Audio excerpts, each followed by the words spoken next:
Welcome to the Down South Hunting Podcast, presented to you by the Onyx Hunt app. And I just want to wish everybody a Merry Christmas. I wanted to try to get this episode out before Christmas so that if you're doing some traveling or got some time off to spend with some family, actually, I guess if you're spending time with the family, maybe you shouldn't be just sitting there listening to a podcast. But, you know, we try to make this podcast something you can listen to in the car with family and that kind of stuff. Hopefully your family doesn't mind listening to podcasts about hunting stuff. So I hope you guys appreciate that. This is your host, Mike Higman. Adam Cruz is actually out hunting himself on his family property, so I am excited to hear how that's going for him. But I just want to cover a few things before we get into this episode, and we have Tim Knight back on with us again. And last year, he was on episode number 22, and he talked about some rattling techniques for the rut. And I was actually able to use some of the tips he gave to kill a buck last year. And I haven't done that this year yet. So I'm hoping he's got some stuff that's going to be able to help me out and help you out get some late season action. Like I said, just want to cover a few things. One, my Primalock vacuum sealer bags are on Amazon now. They're selling well. And I know some of y'all have already been ordering them, and I really appreciate it. I just want to give a quick shout out to Gerald K. I don't personally know that guy, but he left me an awesome review, took pictures and all that kind of stuff. And that helps so much on Amazon. So if you're in the market for some vacuum sealer bags, I've got the price really discounted now because I really need to turn some volume. So if you're in the market, check those out. It's Primalock, Primalock or Primalock. The other thing is I'd love to see some photos if you buy some. If you could send those to me, I'd love to share them on our Instagram, which is @Primalock1. And just send pictures of meat or whatever, however you're using them would be awesome. The other thing is hunting gear deals. The end of the season for hunting's coming up, and there's going to be a ton of clearance sales, especially after the new year. So keep an eye out for that. Hopefully you're not broke after Christmas and you got a little bit of money to spend on some hunting stuff, or maybe you got some Christmas money. The last thing and most important thing is I just want to encourage everybody with Christmas time around is just to remember that Jesus is the reason that we are celebrating that. And, you know, I know not all of you probably believe in Jesus or believe everything in the Bible. And I just want to encourage you, if you're in that group, just to know why and you do and don't believe it. And I would just encourage everybody to look into it. Podcast listeners are usually some of the smartest people. They're doers and they're learners and thinkers. So if you're in that category where you're not so sure about it, I would really encourage you maybe just read a little bit of the Bible, read Luke in the New Testament. It's the whole story of that. And look into some of that. I mean, it's amazing. Jesus fulfilled over 300 prophecies from the Old Testament, where these are like things that were written a long time ago, and those were fulfilled. It's just amazing. The probabilities of that are astronomical. So I just want you to just take that seriously and look into it. And if you are a believer, I just want you to focus on, you know, why we're celebrating this time of year and how awesome it is that God sent his son Jesus to come die for us, and he came as a baby, as a human. This is just like the coolest time of year. So I just want to encourage everybody to do that. Don't be ignorant. And if you got some time to sit in the tree stand or whatever, just spend some time thinking about it and appreciating God's creation. And that's all I got with that. Let's go ahead and get into the hunting stuff. I didn't want to, you know, try to drill that down into you too much, but I really feel it's so important to me. I really wanted to share that with you guys. So let's go ahead and jump into this interview. And Tim's got some great things to say. I had a great time talking to him.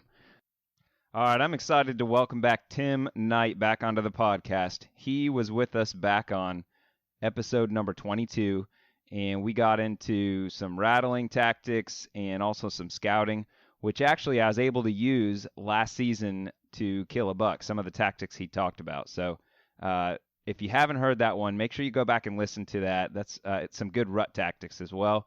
That was probably one of our most popular episodes last year, download-wise and just feedback-wise. So Tim, Ab and I knew we had to get Tim back on. So welcome to the show, Tim. Howdy. How you doing? Oh, I'm doing good. Right in the heart of hunting season, and I have yet to kill a deer, so I'm hoping you've got some magic for me to give me some tips on how I can kill something this year. Hey, you got to go. You got to spend your time in the woods. Well, that would help. You know what? That would help if I was able to spend some more time in the woods. But I know you've already had a great season. For those that didn't hear episode number 22, haven't had a chance to go back and listen to it yet, can you just kind of give us an idea how you got started in the hunting industry and what you're doing now? I'm a month away from turning 58 years old, but I still have a passion for the outdoors and hunting and bow hunting especially. I guess if you want my accolades for from where I came from to where I am now, I'm a taxidermist by trade. In 1990, I received the Best All-Round Taxidermist Award for the state of Georgia. And in 1993, I was fortunate enough to win the Best All-Round Taxidermist in the nation, which was held up in a competition that was held up in Virginia. And I started bow hunting when I was a senior in high school in 1979 and became a full-time bow hunter for deer in 1985 and full-time bow hunter for turkeys in 1989. And have had a passion for it ever since. It's been that long since I've killed a deer or a turkey with a gun, but it's really been good to me, as far as the bow hunting thing goes. One thing that drove my passion is bow hunting turkeys is a wise old turkey hunter told me way back in the day. He said, "Son, you're wasting your time trying to kill a wild turkey gobbler with a bow and arrow." And that really lit a fire under me, and it really drove me to where I am today as far as, the successes I've had in the outdoors. And I also do a little outdoor writing. I write for a local publication here in Georgia called Georgia Outdoor News. I usually do a couple articles for them every year. And I have done a few articles in the past for North American whitetail. So, talking about the bow, do you have many seasons where you aren't able to harvest either a turkey or a deer because of limiting yourself to the bow, or usually tagging out every year? No, I don't tag out every year because we have a 2-buck limit, but I usually mess around and kill one good buck every year, and I kill several days to eat, and I'm not sure how many years in a row it is, but it's been a lot. But I've been fortunate enough to limit out on turkeys with a bow, and I don't use a blind either. I just I run and gun them, or but I use a bow, and I actually wrote a book on bow hunting turkeys. We've talked about that earlier. It's called Bow Hunting Turkeys A to Z. But that's another passion of mine is chasing them swamp chickens, with a bow and arrow. It's a lot of fun. Yeah, well, I got a lot of respect for you able to make it happen every year with the bow. I got enough. I got my hands full using whatever weapons I can get my hands on. So, another thing is with the taxidermy, it's probably a good thing you retire from that because from what I've heard, taxidermists don't get to hunt a whole lot. Basically their busy season is when everybody else is hunting. Did you have problems with that back when you were doing taxidermy? Oh no, I'm still doing it full time. I mean, I'm actually more than full time, but. So you've only retired from the competition side of things. That's absolutely. Yeah, I still do it. I still have a business where I mount, wildlife for customers. So. How does that work out then? Do you just basically have somebody else have handle the pickups and that kind of stuff, or the drop offs? And you just make time to hunt. My oldest son works with me, so we have to get our work done. So there may be some days I may go into work at 5 o'clock in the morning so I can justify getting off at 2 o'clock in the afternoon, to go deer hunting. Or I may go in at 10 o'clock in the morning and, work till 6 or 7 at night, to justify being gone to hunt that morning. You still got to put your work in. You got to have a strong work ethic to be a full-time taxidermist. That's for sure. Yeah. So I know you've already had a good start to your season. I know you got it started real early. I guess could you give us an update on your season so far? Well, I killed a real nice buck on October 19th, which was that afternoon, which was the afternoon before our gun opening, which was on October 20th. And I killed a real nice buck on one of my trophy managed clubs.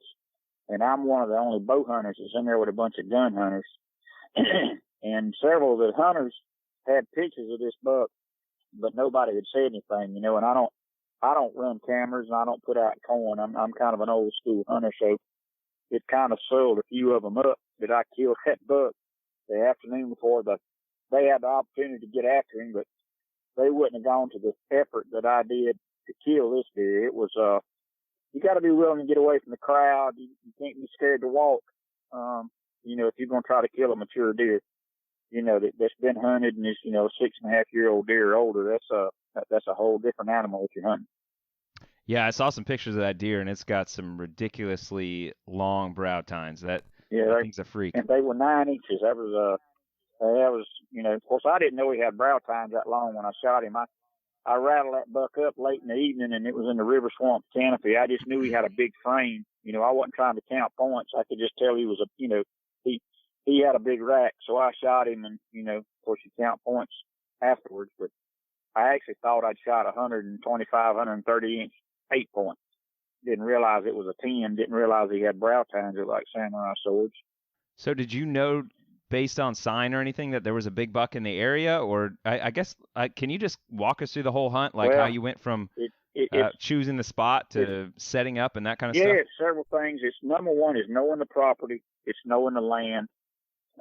And just like you've got, like I say, you've got to be willing, to do what the other guy is not willing to do, to get the spots that have not been hunted where the deer aren't pressured, where they feel safe, comfort, where they bed.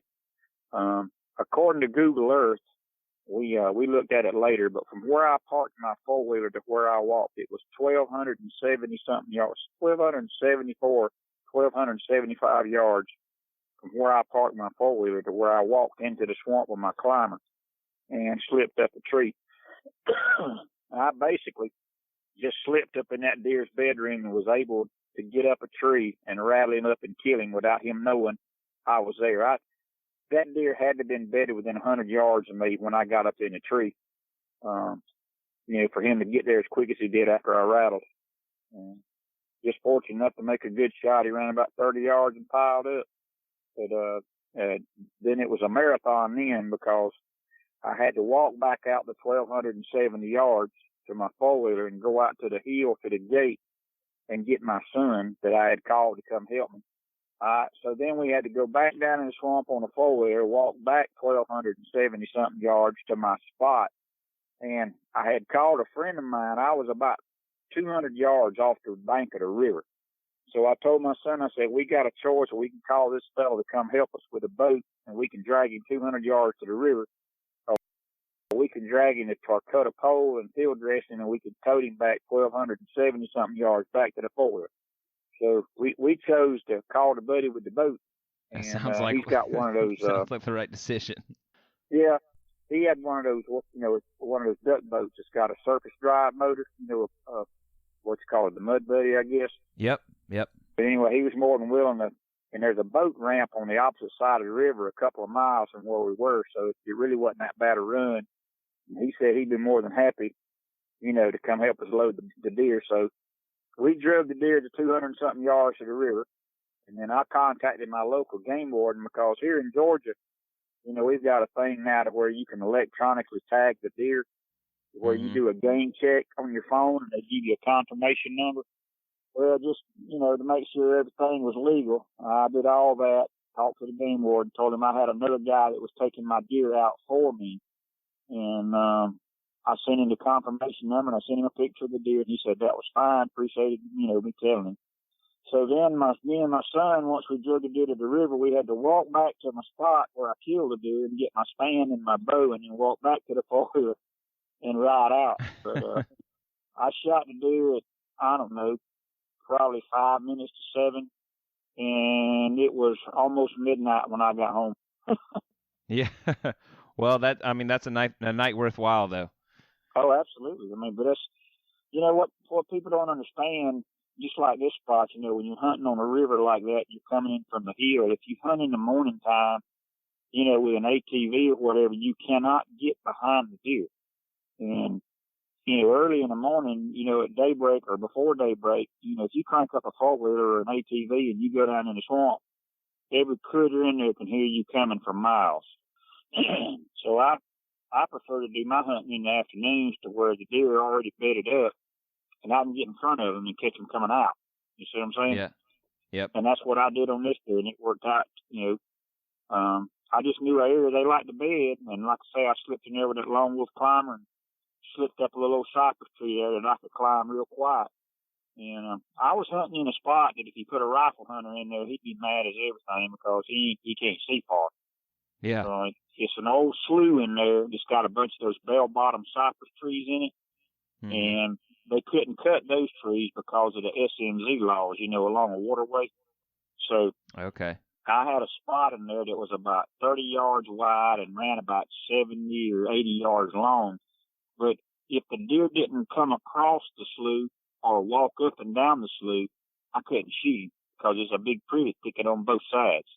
So, and like I say, fortunately, I was able to get in there quiet and, I tickle those antlers on the string, using antlers on the string routine there right before dark. And he got up and came in there to see who was in his territory. And, he had a bipolar episode.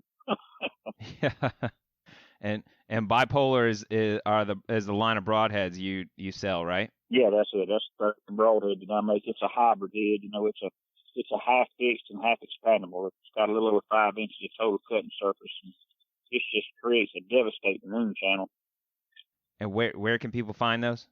They can call the shop and order them, or you can just Google bipolar broadheads. It'll take you to our website. Yep, right on the website there. And okay. there's an order page on there. Yep.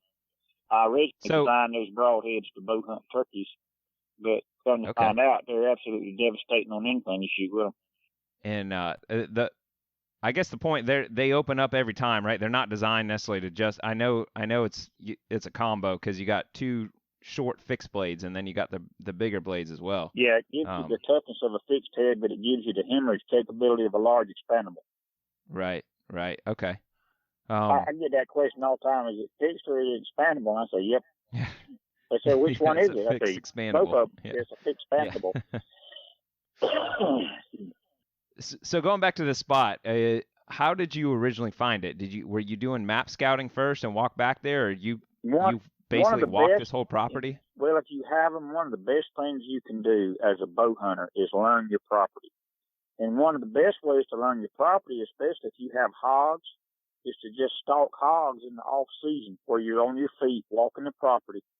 And usually, in the off season, which is right after deer season, when you're stalking hogs, you're going to find them in the thickest, nastiest place on your property. That's where they like to hang out, especially the big mature bull hogs. And that scouting and that stalking hogs will take you to places where you'll say, hey, I need to come back in here and deer hunt. Look at all this old sign. Look at these trails. Look at these beds in here. It's obvious that deer are living here, and you just put those little spots in the back of your mind or write them down on a notepad if you don't have a good memory, and just go back and, I call it kamikaze hunting. I don't go in there and scout them. I just put my climber on my back and I walk to the spot and I get in a tree and I hunt. And try to call the deer to me. And I've had a lot of success doing that. Are you calling year round or I know you're rattling obviously October in your area, I believe, is the pre-rut. What is your calling strategy for throughout the year? Well, the pre-rut is absolutely the best time for my area here. If I had to hunt 1 week out of the year, it would be the last week of October.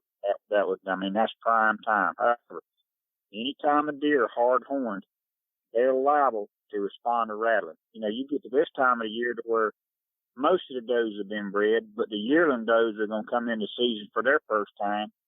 If you got a buck in the area that's, he's still feeling his oats, you might get him to come to you. I've at this point before, I ask turkey hunters all the time, I say, how many turkeys do you think you would kill if you went sat down under a tree in the middle of the swamp and just waited for a gobbler to walk by you? But yet, that's how 99.9% of deer hunters hunt. They get in a tree stand and they hope and pray that a buck gets up before daylight or gets up before dark and just happens to walk by them. Give him a reason to come to you. And it doesn't work all the time, but when it works, it works. It's like I say, it doesn't make any sense to go hunting without a turkey call. It doesn't make any sense to go hunting without antlers and a grunt call.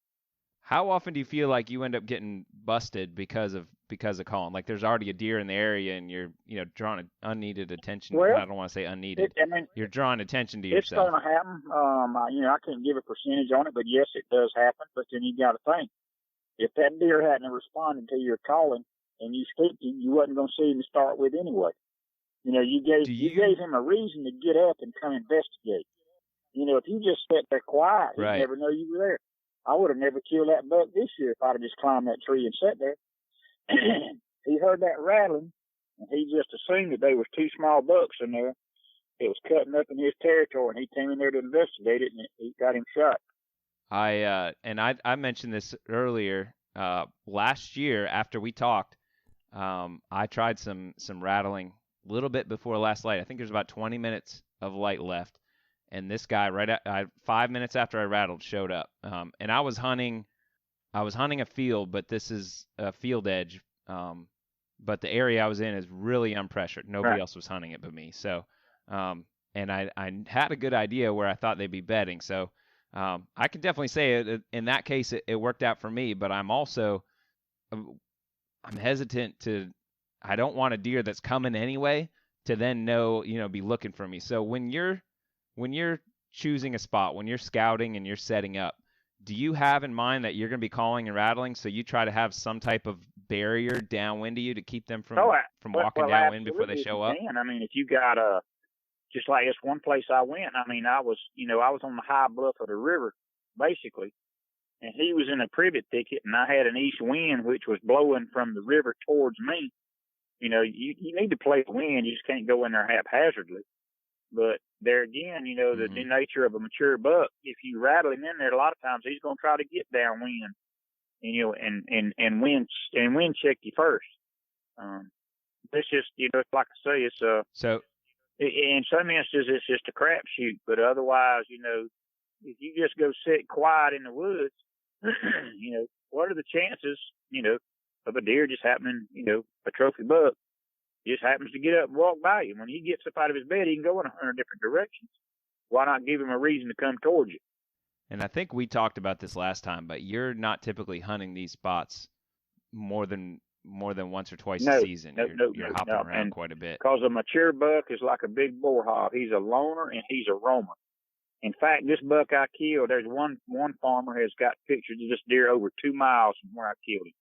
But yet, so you're not bed hunting per se, where you're like, okay, I'm hunting this bed because I expected this buck to be in here, or this specific large buck. But you are hunting in relation to where you expect the deer to be bedding. So you're calling to a bedding area that a mature buck may or may not be. And it doesn't have to be any particular buck. Because I don't run cameras. I don't have anything against anybody that does. But here's the thing. People put too much faith in cameras, especially during the rut and during the pre-rut, because bucks are on their feet traveling, and it never fails. People kill deer every year they've got no pictures of, and then the guy that's got pictures of a big buck, his neighbor down the road there, a half a mile or a mile away, kills that deer. And yet this guy that's got the pictures of that deer, he goes and sits in his stand.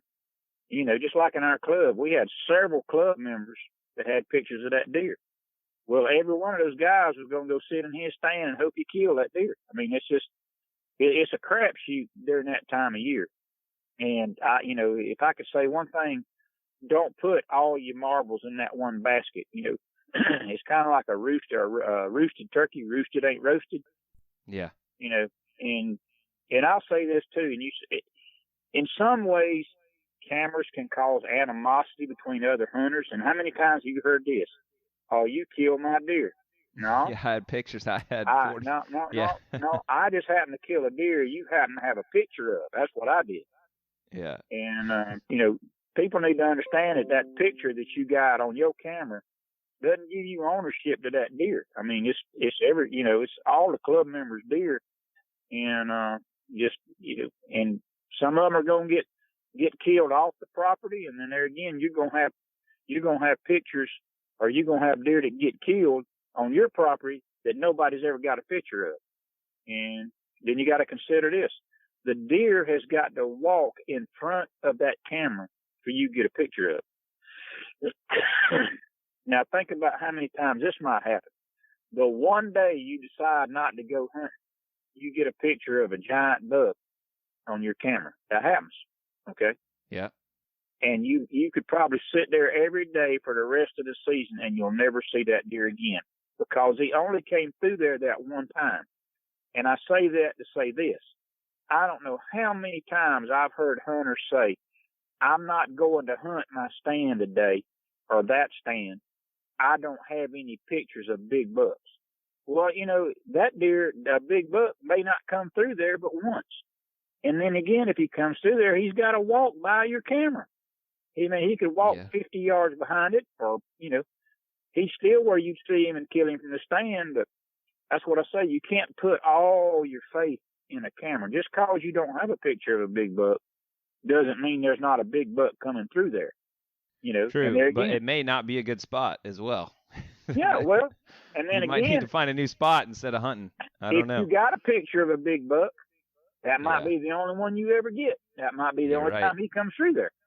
Well, especially if he saw that camera flash, he might not walk through it there again well, anyway. Either that or if he's on a hot doe. You know, he's going to pretty much, you know, that doe's going to dictate what he does. And if she comes through there in season, you know, he's going to be following her, chasing her around or whatever. But there again, you could go every day for every day of the season. Never see that deer. Yeah. But those cameras, they are a lot of fun. But they are.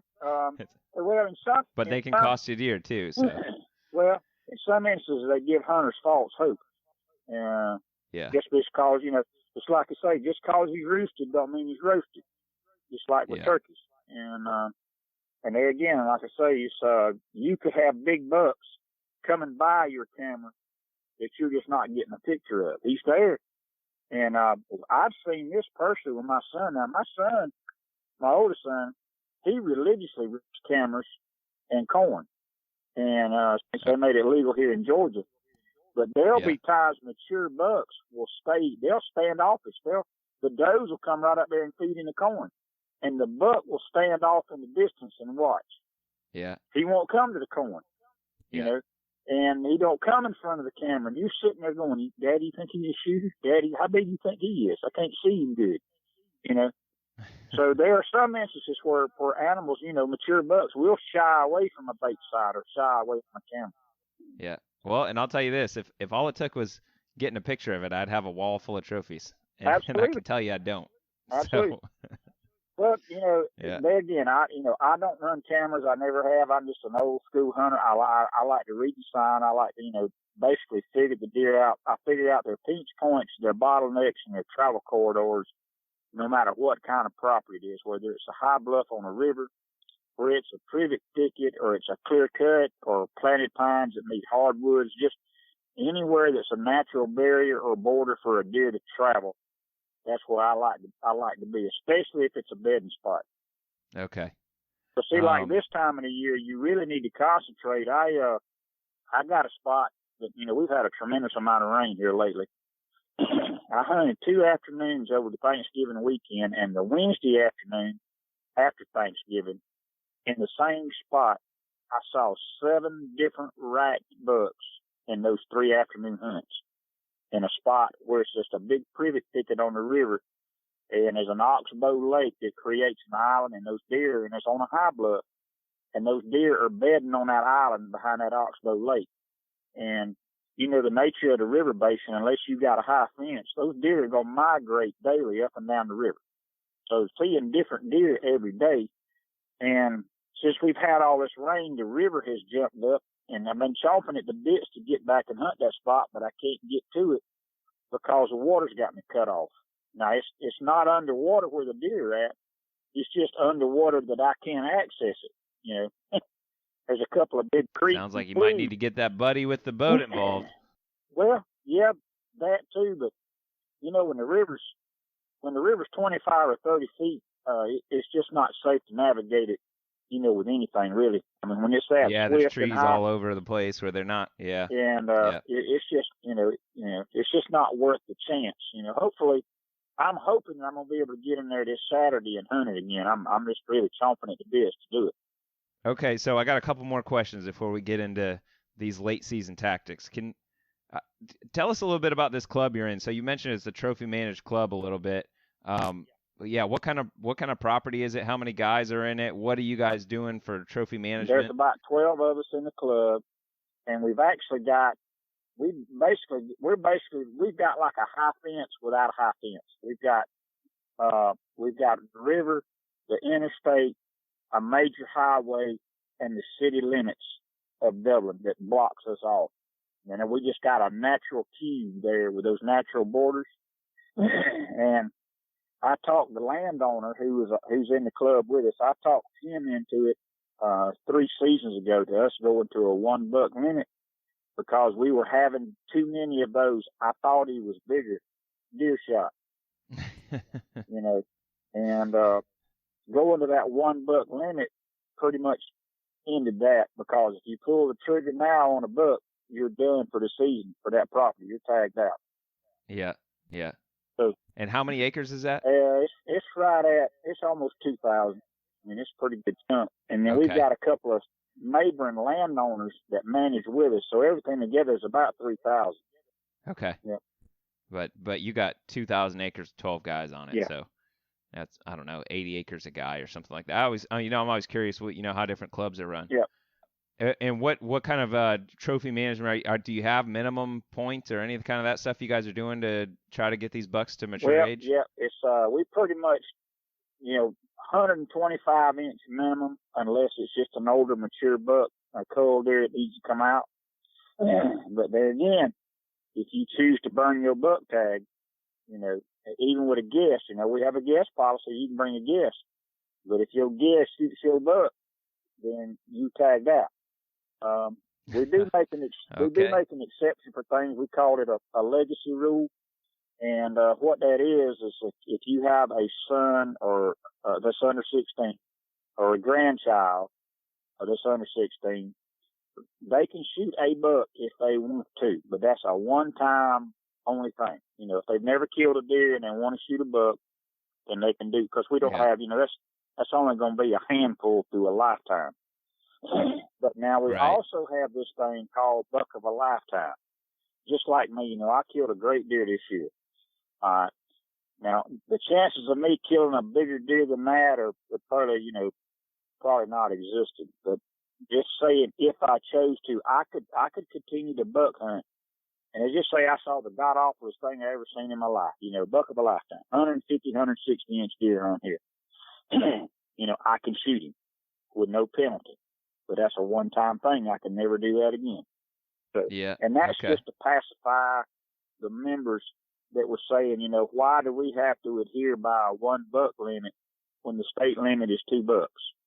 And but we just try to explain to them, look, if you're just wanting to kill deer, you're in the wrong club. If you're wanting the chance to kill a trophy deer, then this is what you got to be willing to let a deer walk this year and maybe next year to kill him the 3rd year. You can't, you're not going to kill a big buck every year. I just don't care how many days you can hunt or where you can hunt, unless you're hunting in a guaranteed hunt spot like a high fence in Georgia. The chances of you killing a 130 inch deer every year are just not there. I can prove that by just walking into my taxidermy shop. Yeah, well, I know you got a good one last year too, though. So you got a little streak going. Yeah. Knock on wood. Don't jinx me. So, what do you do the rest of the season then? You shot that buck earlier this year. Have you been hunting other properties, or are you just hunting does? Well, used to we'd eat a bunch of deer at my house because I had 2 young boys, but now it's just back to me and Mama now. So I usually shoot about 4 does to eat, and that's what I've already done. And then I'll trophy hunt the rest of the year, try to kill a good buck, and then I'll shoot. Yep, you're looking for that 160, huh? I'll shoot some hogs, just because you're always doing the landowner a favor. And I really get on the hogs hot and heavy once deer season goes out. Okay, so I wanted to hit on something else you mentioned earlier, going back to the hogs. How do you feel about hunting over hog sign? Do you typically see a mature buck where there's fresh hog sign? You can. Because if there's fresh hog sign there, it usually means there's food source. And yeah, well, and I've heard both sides of that same argument. What you just said is, one, the deer don't like them, but two, if the hogs are eating something there, the chances are the deer are probably Well, wanting it too. I have personally watched deer stand off in the swamp and watch hogs feed under a tree and wait for them to leave and then come in there. And I've actually watched deer Yeah. feeding under a tree and hear a group of hogs coming, but there's competition between the feeds and, but they all got to eat, they don't like each other's company, but they'll feed under the same feed tree, just not together. Right. Okay. Now let's get into the topic at hand. So, you're going to be trophy hunting the rest of the season. A lot of us are going to be deer hunting, period, looking for something. What are the things that you are looking for in the post-rut time period when you're looking for where to hunt? The thicker the better. I like to get in the, what we call privet thickets or clear cut or wherever, just where a mature buck would go when the pressure gets on him, because there again, if he gets on his feet before dark, you got to be right in his back pocket to see him. I mean, you just do. And, that's where you got to be stealthy. You got to be willing to carry a climber with you in places the guys aren't willing to go to. And now, are you going to bump some deer? Yeah, you're going to bump some deer, but you got to get right in his back pocket. If you have a chance of seeing him when he gets on his feet before dark. And you're using a lone wolf hand climber? It's a lone wolf sitting climber, is what it's called. Sit and climb, yep. Okay.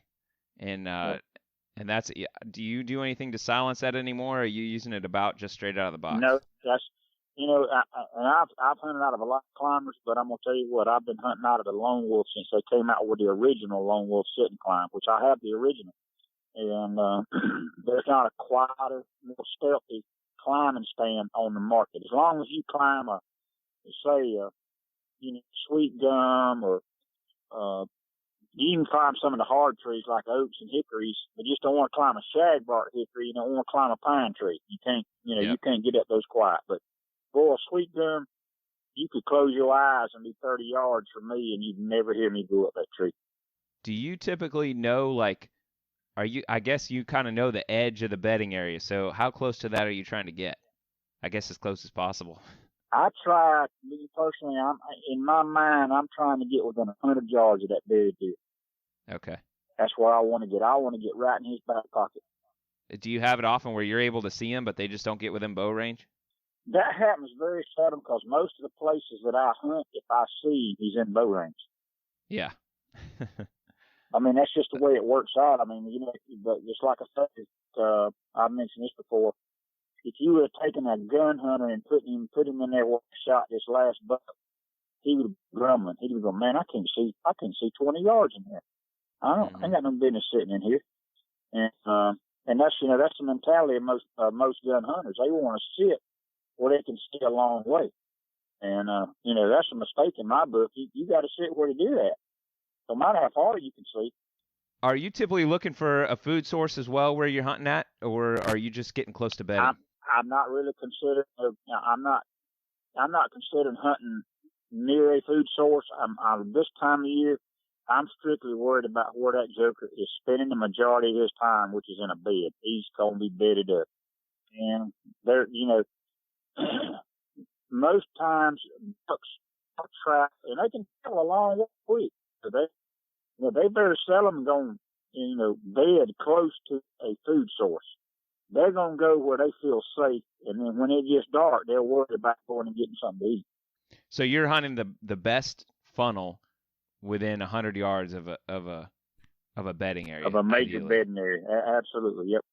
And you're hunting if you're hunting like 3 nights in a row, are you hunting a different bedding area every night, or are you hopping around that same area?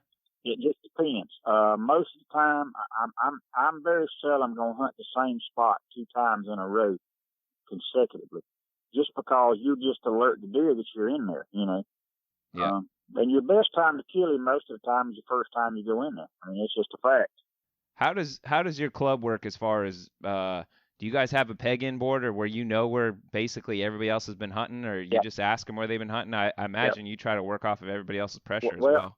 And this going to sound crazy to you, but yes, we do have a sign-in board, but most of the time I'm not hunting where I sign in at, and that's just because not to sound to be, I don't want this to sound like an arrogant or an egotistical statement, but I've had problems with in the people in the past.